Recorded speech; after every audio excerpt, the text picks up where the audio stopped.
morning, everybody. This is Morning Announcements With Madisyn and Mr. I. Today is Monday, October 26th. Today, the 26th, is National Pumpkin Day. I have a few of those on my front porch right now. Any faces carved in them? Not yet. We might do that today. It's National Mule Day.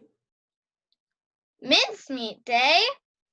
Oh, mincemeat pie, yum. And Financial Crime Fighter Day. This is another segment of our Halloween countdown. Guess how many days it is till Halloween? 5 days. Be safe and protect you, your friends, and others by wearing a mask this Halloween. Hey, you, what's for lunch? Hey, you, I don't know. Well, you better ask Shauna. I'll ask her today. Shauna, what's for lunch? Teriyaki dippers. That's what I thought she said. Hey, Madisyn, Yes. you have another one of those cool quotes for us? Yeah. Million saw the apple fall, but Newton asked why. By Bernard Baruch. Newton. Was that Sir Isaac Newton? I don't know. I think it was. Happy birthday, happy birthday, and happy birthday to you. Happy birthday to Nayeli, who is in Mrs. George's class, and happy birthday to Liliana, who is in Mrs. Boone's class. They share birthdays with one of my favorite singers, Mariah Jackson, game show host, Pat Sajak, former First Lady, Hillary Rodham Clinton, And drumroll please, Keith Urban! This is Todd time with our school counselor, Mrs. Todd. She's going to be talking to us throughout the week about anti-bullying. Yes, remember this week's Anti-Bullying Spirit Week. Good morning, Wildcats, and welcome back to Todd Time. It's Bully Prevention Week here at Ocosta Elementary School, and today I hope you're sporting your orange. Today I'm going to give you the definition of bullying. Bullying is unwanted, aggressive behavior among school-aged children that involves real or perceived power imbalance. The behavior is repeated or has the potential to be repeated over time. This definition is brought to us by stopbullying.gov. It can be a little bit long, so let's break it down. Aggressive behavior can be broken down into the 4 types of bullying. Number 1 is physical. This is what kids think of most often. This is the hitting, kicking, pinching. Number 2 is verbal bullying. This is actually the most common type of bullying because it can happen fast and quietly. Number 3, social emotional. This is when someone is going out of their way to hurt your feelings on a repeated basis. And number 4, cyber. This bullying takes place over text or online. We'll learn more about that later this week. If you or someone you know is experiencing bullying, please don't hesitate to ask an adult for help. You can ask your teachers or your school counselors or your parents at home. All right, guys, that's the definition of bullying. I'll see you tomorrow. Have a great day. Thanks, Mrs. Todd. This day in history. History. This day in history. History. This day in history. History. Wow, sounds like there's some sort of drum roll there at the end. Yeah, there was. Well, I'm going to take you back all the way to the year 1972 when this camera, the Polaroid SX70, was unveiled, making it the first truly instant camera. It got unveiled at an event in Miami, Florida on this day in 1972. That was a while ago. A long time ago. about 50 years ago. No one's counting. This is Word on the Street with our mystery person. Hi, Mrs. Wara with a word on the street for you. Today's word is, there we go, gossamer. Gossamer is a word to describe a light film of cobwebs, sometimes seen in autumn over bushes or trees made by the tiny spiders. It is also a word used to describe a thin, light, gauzy-like fabric. And I thought of it this morning when I was driving to work and saw the fog just kind of floating over the cranberry bogs. It was so pretty and chilly. But yes, gossamer. So if I were to use it in a sentence, I would say the fog on the cranberry bogs looked like gossamer this morning. And you can see behind me even some of the fog lifting off the playground. So our word for today, gossamer. Thank you, Mrs. Wara. Yeah, you're a good mystery person. Well, it's that time in the show again where Madisyn, you get to introduce us to some of our teachers. Who did you have for us again this week? Mrs. Taylor Boone. She's a fourth grade teacher, right? Yeah, some of you guys might know her as Mrs. Walker, though. So tell us, where did she go to school? She graduated from the Hoquiam High School. So where did she go to college?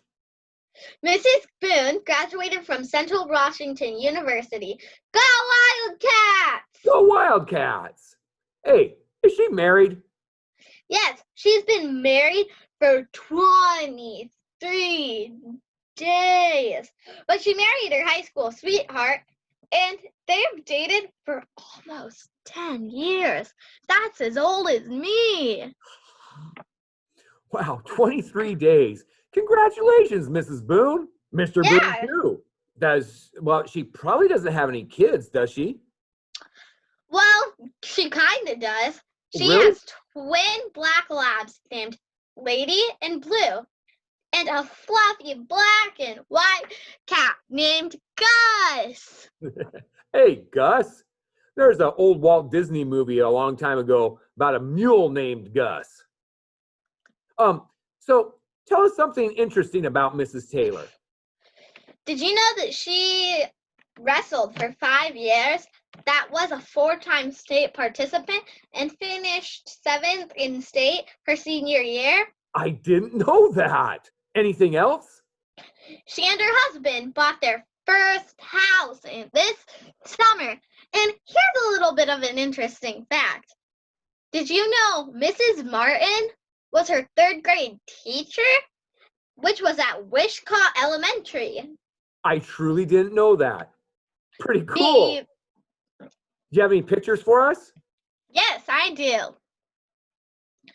This is of her 2 twin black labs, Lady and Blue. They truly look cute. Anything else? They do. This is Mrs. Boone, her senior year, with all of those wrestling medals. Oh my gosh. And look at that smile. That's pretty cool. And you have any more for us? Yeah, I do. This was her and her husband on her wedding day. That's a very pretty dress, Mrs. Boone. It was. And only 23 days ago. Yeah, congrats. Congratulations. Well, it's that time of the show again for me to introduce our sports reporter, Ellie. Hey everyone, welcome back to Sports with Ellie. Tonight on Monday Night Football will be the Bears and the Rams facing off at the Rams Stadium. You'll catch the game on ESPN at 5:15. For the World Series, the Dodgers won the first game against the Rays, and the Rays won the second game against the Dodgers. Let's see who could win the final game. Till next time, stay active. Thanks, Ellie. Hey, it's Monday. I bet you spent the whole weekend thinking of a new joke for us. What do you have for us this week? Drum roll, please. Why are fish so smart? Fish smart. I don't know. Why? Because they live in schools. Oh, so I get it. I get it. The fish I have over there in my classroom are pretty smart too, because they do live in schools. This is part 2 of my interview with Miss Rissy Ness. Why do you coach? I coach to obviously for the love of the sports, but more than that, I coach to help build strong character in ladies. I coach to develop leaders on and off the court or field, whatever sport I may be coaching at the time. I think that sports is more about isn't just about playing the sport, but also developing character and developing the ability to work as a team. Because in life, you're going to find that you're going to use that more often than not. So that's why I love it. I just love it has more rewards than not. What makes things hard coaching? I think one of the hard things in coaching is seeing the kids that don't see the potential in themselves. I've come across many kids that have a ton of potential and just not a whole lot of confidence. So that's a hard one to see, and it's a hard one to coach, because you can coach ability, but mental toughness. What is the difference between being an assistant coach and a head coach? Well, the pay is different.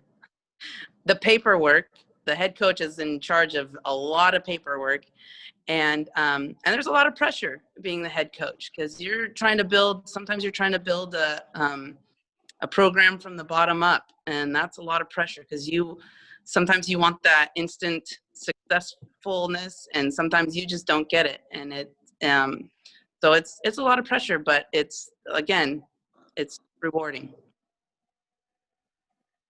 I'll give you some words, names. Tell us what pops to your mind when you hear them.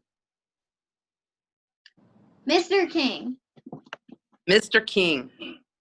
Well, he actually was one of my coaches in junior high, my basketball coach in junior high, and then now I get to coach soccer with him. So I would say, I could say this about all the coaches, but his dedication, his love for the sport of soccer, he loves soccer, and the fact that he can remember pretty much the score to every game ever played while he's been a coach. He can remember the name of every athlete that has come through his program, and I mean, his memory for those things is incredible. It's pretty neat to see. Soccer in the rain. Soccer in the rain. Rain, probably fun for the athletes, not so fun for the coaches. We as coaches get to stand there in the rain, mostly under umbrellas, and try not to let the rain ruin our stat sheets that we're trying to keep track of. So for the players, probably super fun. Yeah, it is fun. I play soccer, but it's chilly. Yes, it can be chilly, especially if you're not playing at the moment. Yeah, that's for sure. Our soccer field.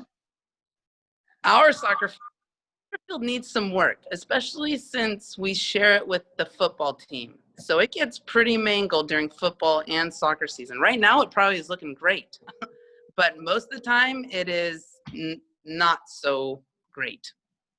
Just because it ends up a muddy mess. Again, probably fun for the athletes. Shauna Bradley. Shauna Bradley. So like I said, we played basketball actually since we were in, I think, 4th or 5th grade.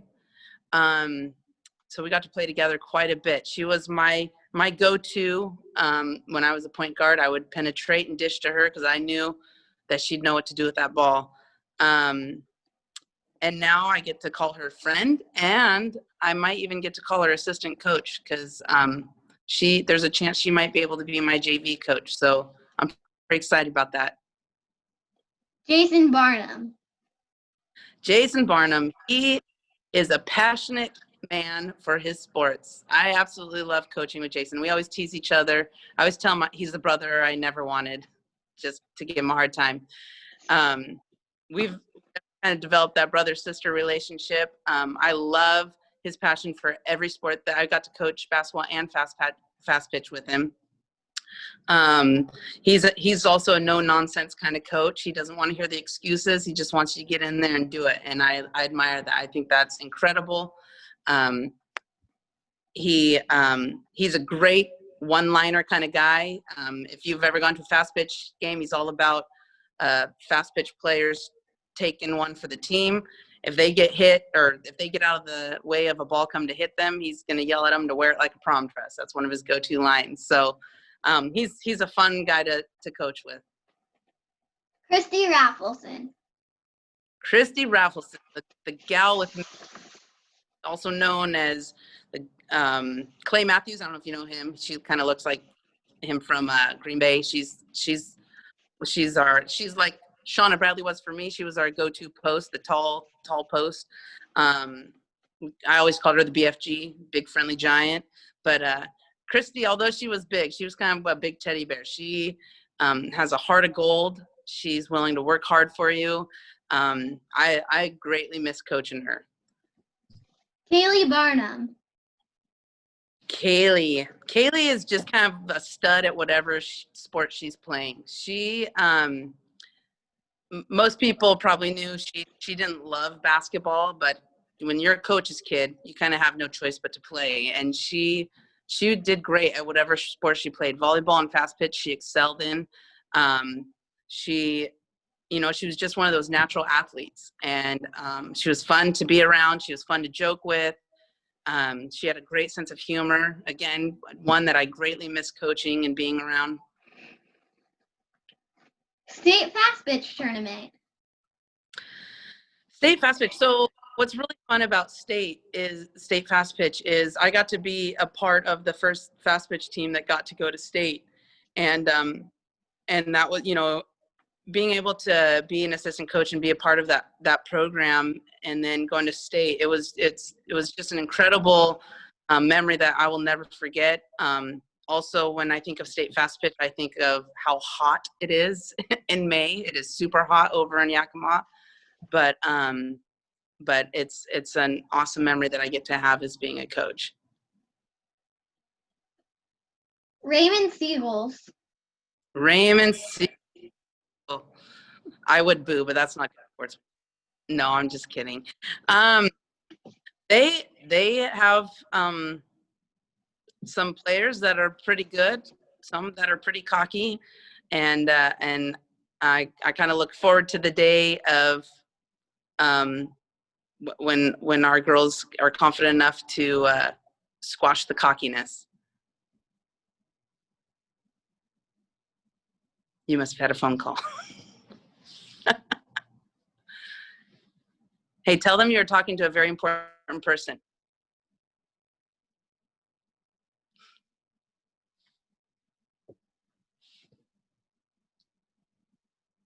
Hey, telemarketers, I gotta tell you, they were wondering if my name was Dustin Shelton. I'm like, I'm in a really important interview. Good. I'm like, I can't talk now, and remove my number right now. Perfect. Okay. Okay. I gotta leave off at Valley Vikings. Valley Vikings are rivals. They have always, even when I was in high school, they were always a fun team to play because it was always a great battle. And I love teams that you always battle with. It's just, and to this day, it's kind of the same thing. They're rivals, and it's fun to battle with them. Long bus rides. Yuck. I hate long bus rides. Never liked them. Right. Especially after games. Oh, soccer games. Stinky. Sweaty. I feel like soccer players can give them a run for their money. It is stinky. Sometimes bus rides can be pretty fun, though. A lot of times girls like to do bus karaoke. And maybe once you get to high school, that'll still be around. It's pretty fun. Some people can sing. Some people really shouldn't. So that's what bus rides have been like. Bob Erickson. Oh, good old faithful Bob Erickson. Bob Erickson has been around since I was in high school. He he would come and coach. And I don't know if he ever got paid to coach. He was just come and dedicate his time to us players. Something as a high school player, we always went against our coaches.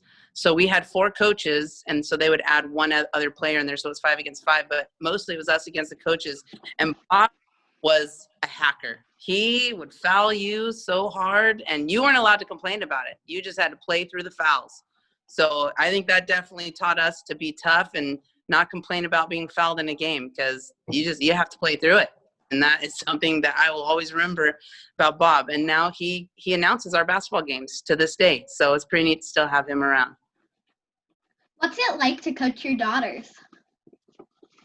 It's pretty hard. It's difficult to coach your daughters because as a parent and as a coach, you have high expectations for everybody. But then for some reason, for your kids, you just have those even higher expectations. And so it can be difficult, but it's also rewarding in the fact that you get to be a part of their journey in sports and get to see them do the things that you love to do and watch them love it as well. So it's kind of a bittersweet thing sometimes. One thing that I always told myself is I leave everything on the court or the field. I don't take it home. So that's kind of a boundary that I've set as a coach is, anything I have to say as a coach, I say it on the court or field, and I don't take it home. What are you like after a close game? Well, most of the time, I'm a pretty vocal coach. I'm pretty demonstrative in how I coach. You'll never see me sit as a coach unless I'm an assistant coach, then I have to sit. But if I'm the head coach of a game, I'm very rarely sitting. I like to run up and down the court with the players. I really get into it, and then if I'm racing up and down the court, my heart is usually also racing. So that's usually a typical Rissy after a game. Do you have problems sleeping sometimes after a game? I found myself, because coaching varsity basketball is the first head coach position, and I found myself, especially if it was a close game that I felt we should have won, or I felt I made a bad call as coaching and could have done something better. You tend to just kind of run through it in your mind over and over and over. So yeah, I lost some sleep, but that's just part of the gig, What do you want your athletes to remember about you? I think one of the that I'm passionate about the sport that I'm coaching or that's being played. More importantly, passionate about challenging the ladies to just be a better version of themselves. I'm a huge advocate for representing the name on your jersey well. Some jerseys have the name of the school you're playing for on the front, and some have your name on the back. And I always challenge the girls that you need to represent both names well.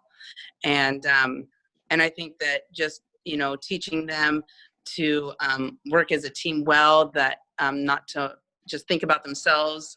Like I said, you take that into real life later. So why not start in sports of just acting like a decent human being that everybody wants to be around. So that's just kind of something that I want to encourage the athletes to do.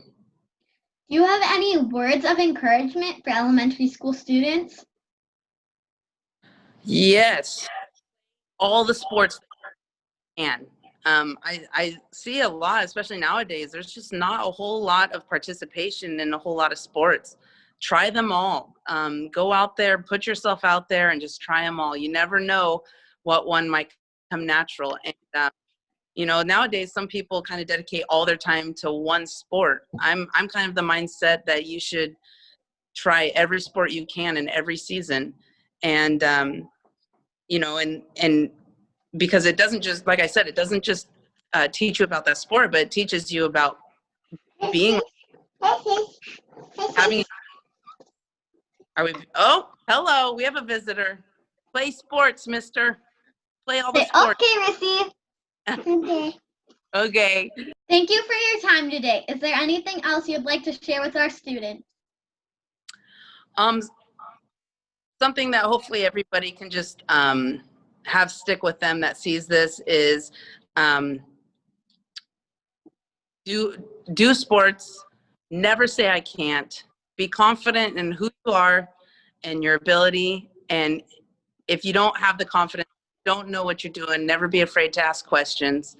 Never be afraid to fail, because life is all about failure, but how you respond to the failure is important. So that's something that I try to instill in my athletes, is that when you play with confidence, you'll play with excellence. And so, and I'm a firm believer in that in all aspects of life. So that's pretty much my go-to for these athletes. Okay. Thanks again, Rissy. Wildcat power. Thanks, Madisyn. Well, we've asked for and got several submissions of the pledge being said across these United States. This was sent to us by Mrs. Rasmus's grandson, saying the pledge from Fairbanks, Alaska. I'm here in Fairbanks, Alaska right now, and I'm here to say, I pledge allegiance to the flag of the United States of America, and to the republic for which it stands, one nation, under God, indivisible, with liberty and justice for all. Thanks. Hey, Madisyn, Yeah? have you updated our map? Yes, I have. So now we have 4, 5, 6 states filled in. Remember to send in your pledge videos. That way we can fill this map by the end of the year.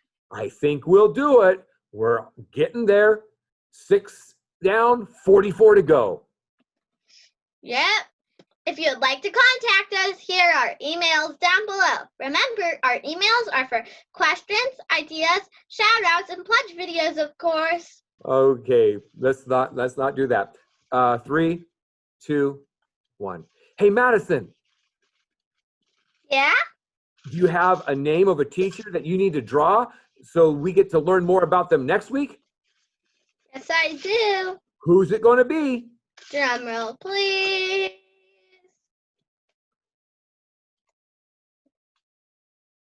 Miss Wright. All right, Miss Wright Graham. Well, Yeah.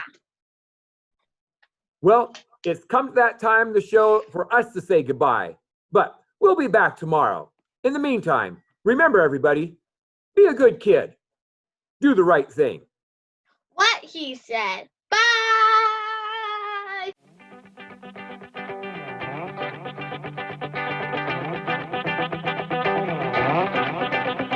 Well, we've asked for and got another submission for okay,